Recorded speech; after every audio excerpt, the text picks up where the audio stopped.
Welcome to Tecmo Tuesday, and welcome back to the 1977 Tecmo Tampa Bay Buccaneers season.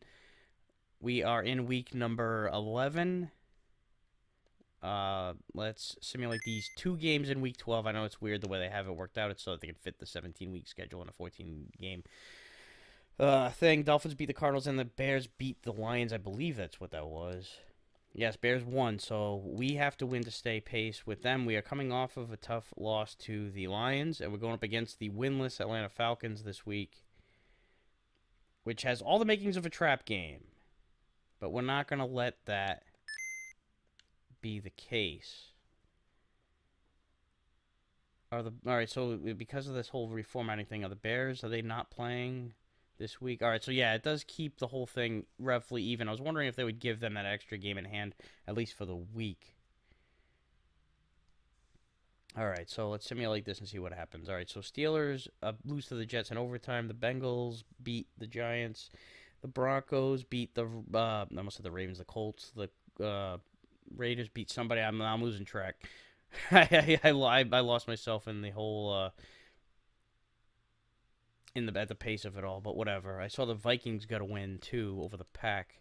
So let's just quick look at our standings. We are a half game behind the Bears now because they won, and we're playing against the 0-10 Atlanta Falcons. But we've seen some crazy shit before. We've been in it. We've been in the thick of it. All right, so Jimmy Dubose comes back. Particularly, I always remember the first Tecmo season that I did as the Colts, where I was going against the, I think it might have even been a 10 it was either 10 or 11 losses. The Patriots had no wins, and, you know, I was like, okay, we beat the shit out of them, too, in week 1, and then we go out there, we got our asses handed to us. So, can't take any team lightly. It's how it works in the real NFL. It's how it works in sports in general.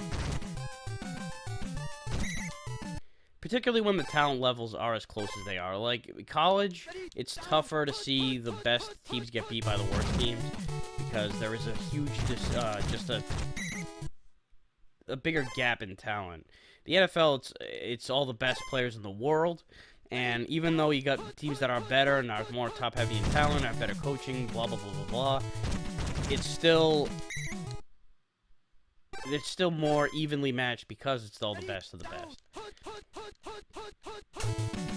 Alright, I called that one successfully. And I was a little bit worried there because I was like, alright, yeah, we got the blitz, but, you know, they got the pass off anyway, and when that happens, I tend to they go from, you know, the emotions ride high, where they go from, alright, we got this, they got the blitz, and then not only do they get the pass off, but they also fucking get the first down out of it. I'm going to take a look at our... Alright, so Bell is in bad condition. Dubose is at least an average. Davis is average. Williams isn't good. Alright, so I'm going to have... Let's see. It's going to be between Dubose and Davis. Oh, wait a minute. Rushing power and 38 maximum speed. More or less the same. I'll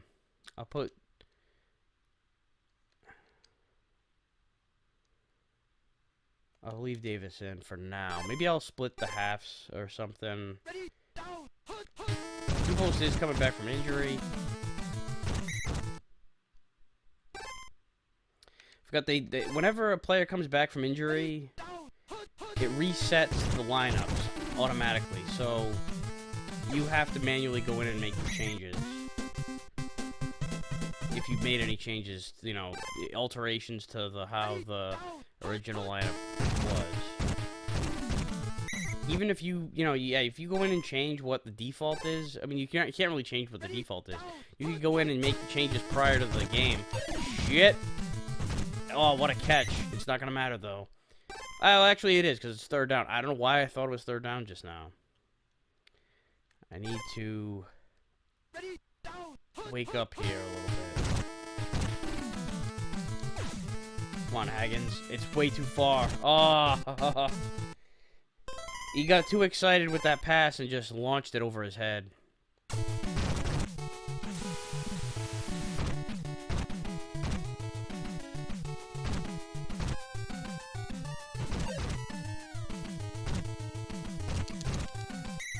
So we were a fumble there. You know, it seems like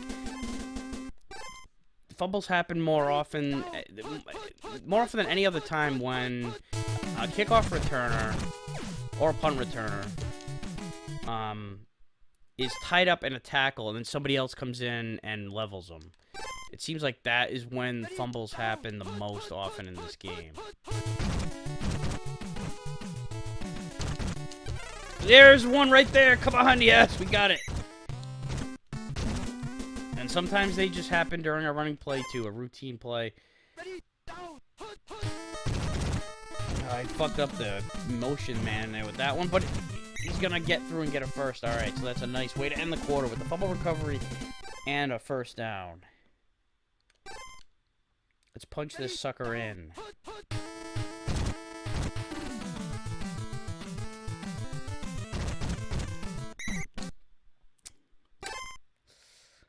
Not much going on there.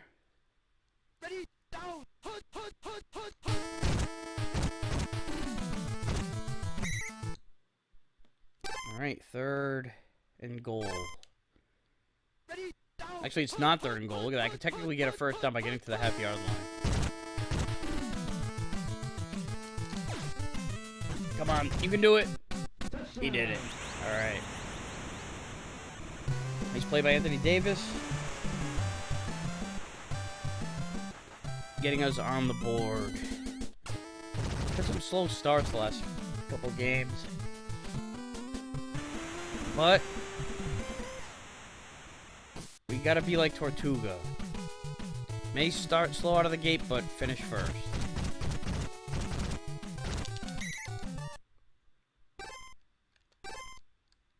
Just don't want to get my head chopped off.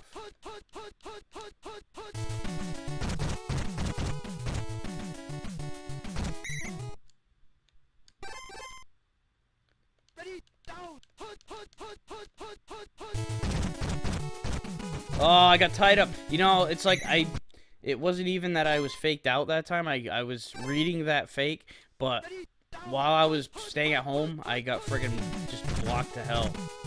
Oh, that fake I did buy. I bought the shit out of that fake.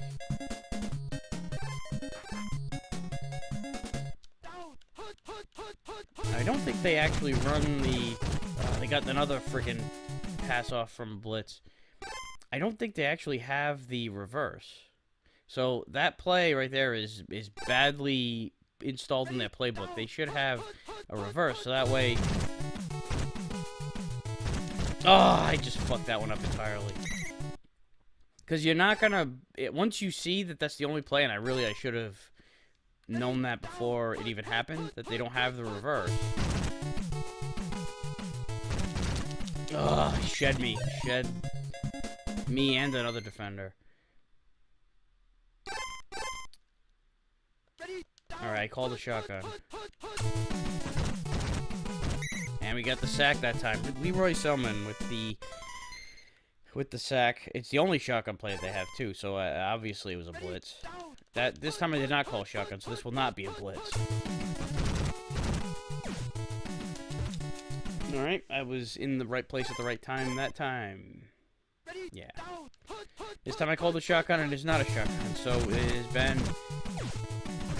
Alright, and that's a good stop right there. It was 4th and a mile and a half. They tried to, you know, get some of the yardage back and then see what happens after the fact. That's oftentimes a strategy.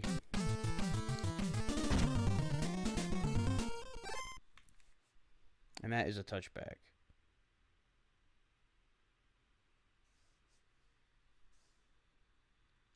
All right. Ready, down, put.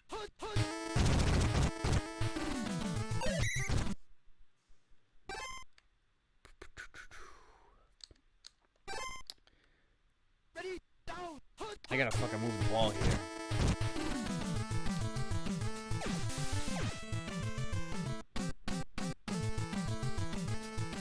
Oh, another overthrow.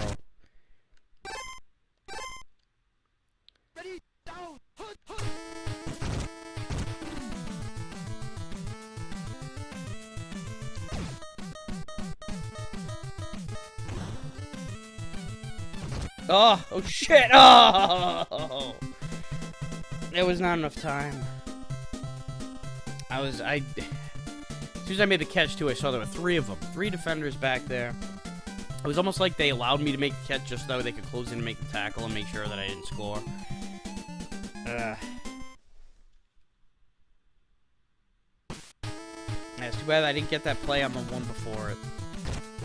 I would have had a field goal.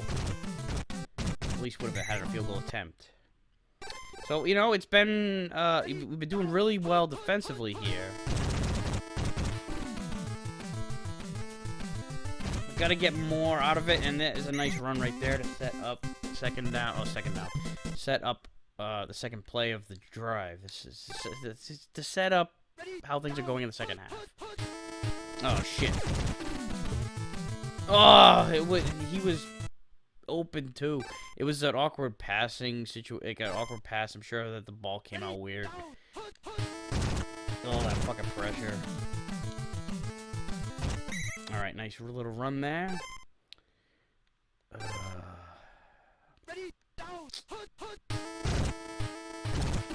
All right, there's a first.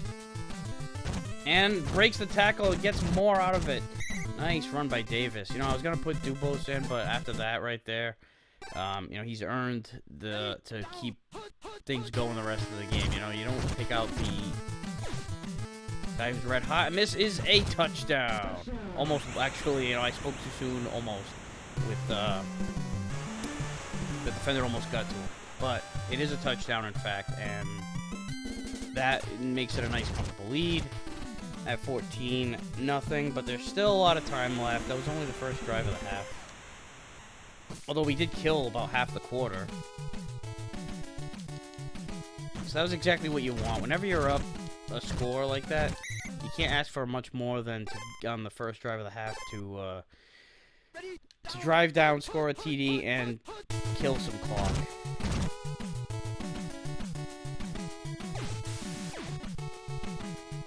Oh shit, I could have sworn he was going to that middle guy. I mean, the had the coverage back there, and it didn't matter. He made a nice diving catch. That was the best play that the Falcons have done in this game so far.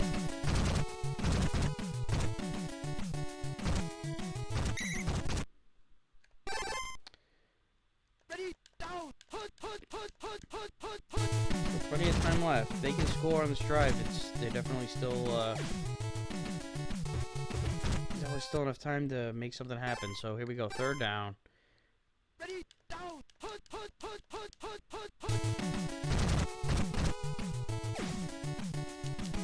All right, nice defense there. They're kicking a field goal. Wow, this is a long kick. I did, you know, totally at least go for it. That's what I would have done. They get the field goal, but they're still down 2 scores. That's the problem with that play right there. You know, it's like we're almost at the end of the third here. And then you get a short kickoff on top of it. Give me good field position. It might even not even be worried about field position. I might just be getting a touchdown. And that's exactly what happened. So Haggins has been elite in the return game this year.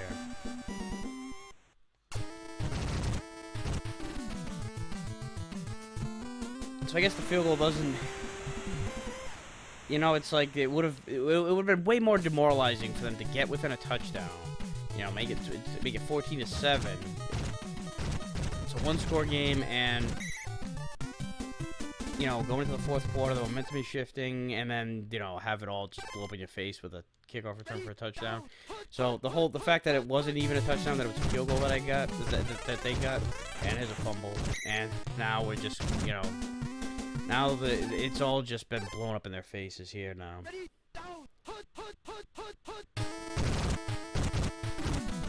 Nice lane, and it's a touchdown.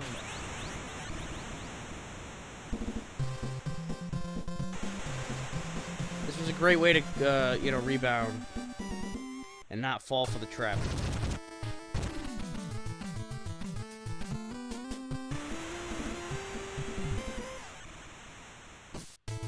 You know, it was not an easy game at the beginning. You know, it was you know, we have made some big plays here in this last you know, quarter and a half here to put the game out of reach, but you know, it wasn't the easiest thing in the world to move the ball to start this game. And really throughout, you know, at least the first half beyond but getting that drive to start the third quarter was a big game changer. It really set the tone for the rest of the game, and with the exception of that touchdown, I mean, the exception of the field goal that they had, you know, it hasn't been very, been much to be happy about from the Falcons' perspective. And I just bought the fake, even though I said that there's no reason to buy that fake, because there's no reverse in that playbook. So what the hell am I doing? I'll tell you what I'm doing. I'm not paying attention. I'm too busy yakking. So here we go. That right there is how I should have handled it the first time. At the end of the day, it's whatever, and I'm about to call the play here because I called the shotgun, so there's a blitz, and they throw it out of bounds. But hey, at least for the Falcons, being down 28-3 isn't as bad as being up 28-3.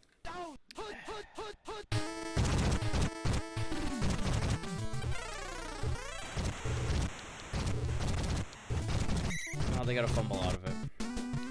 And, you know, it does pain me to even say that, to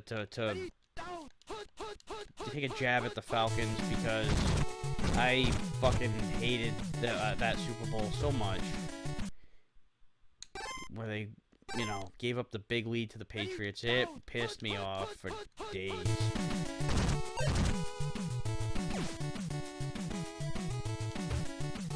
But I was...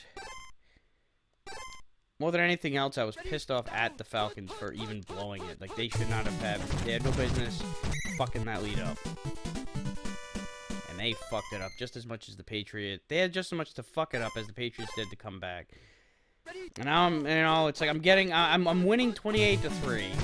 About to go back into a first place tie with the Bears.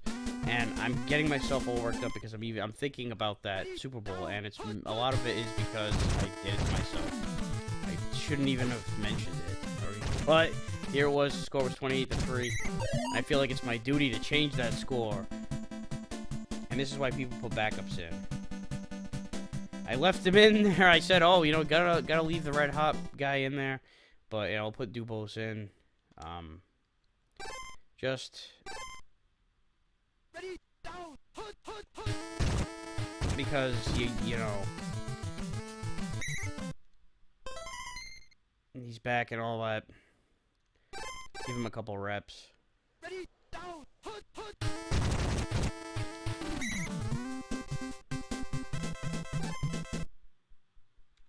Let the time click. Let the time click. Let the time tick. And, there's a friggin'... I don't want anybody else to get hurt, so I'm trying to minimize the amount of plays that are still left. I think. Yeah, I'm not gonna do anything else. 28-3 is your final. We took care of business. Did have an injury there with Davis, who had a pretty good day. Not a lot of yardage, but you know, we had the you know, that fumble recovery. We had just enough nice plays to get that lead, get that big lead, and end up with the lopsided win.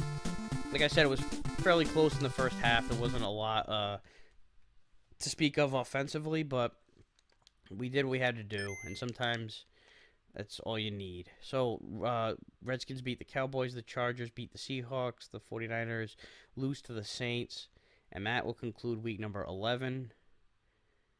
I know that it's not how it is in the schedule, but that's how it actually was. So, Dolphins are 9-2. They are 2 games ahead of the Jets and 3 ahead of the Patriots, who are 6-5. Even the Bills at 5-6 are technically not out of it, but they have a lot of work to do. Steelers are 6-5, and only one game over the Bengals at 5-6, and then you've got the Chiefs and Raiders at 7-6 and 6-5 each, and with the Chargers and Seahawks just clinging on to life behind them. Over in the NFC, we got Cowboys 8-3 and Giants at 7-4. We're tied with the Bears at 9-2 apiece. Vikings are 7-4, and then you've got the Rams at 8-3 with the Saints at 5-6. Behind them, Falcons continue to lose thanks to us. The 28-3 victory, putting them down at the bottom of the whole fucking league and in line for the first draft pick. So let's take a look at the leaders, since we're at the more or less the 3-quarter mark of the season. So passing, Huff is 4th in quarterback rating. I'm sure that's mostly to do with the touchdown to interception ratio, because yards not going to be lighting up the he's 28th. Even Blount is actually on the list with 27. I thought that he only had to make so many attempts to even make it onto here. All right, so receiving, we kind of spread it out a little bit. All right, nobody is on the total receptions list. But what about yards? All right, there we go. We got Owens there with 496. He's ranked 15th. So not in the top 30 with catches, but him and Nafziger, the Nafziger with 490. We spread the wealth a little bit in the passing game. And then in the running game, it's kind of a committee there as well. We're not ranked that high in rushing anyway. We're leading in punting, of course. 55.7 yard average. Sacks, we do not get a lot of sacks. Kickoff returns, we know who the top guy is here. He has the highest average. He's the only one with any touchdowns, too. This is yards. No, not an amount of returns. I'm looking for touchdowns. Yes, he has 4. Nobody else has any. Punt returns. McKay is 2nd with a 13.3 average. Total yards. Yeah, he doesn't have a lot of those. He has the high average, but must not be getting a lot of returns. So it's kind of weird to think that we're not forcing enough punts to make that happen. And then I don't think we've got any punt return touchdowns. Nobody does. Those are hard to come by in this game. Interceptions.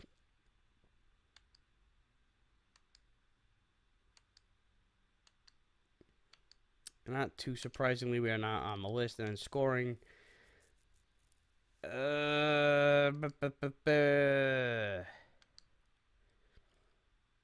right, yes. Leavitt, our kicker, Leavitt, 63. We have missed one field goal, and he's, obliterated every extra point. And that's it for the league leaders. Let's take a quick look at the rankings. We are on total offense. We are at the bottom of offense. I mean, that's not too surprising.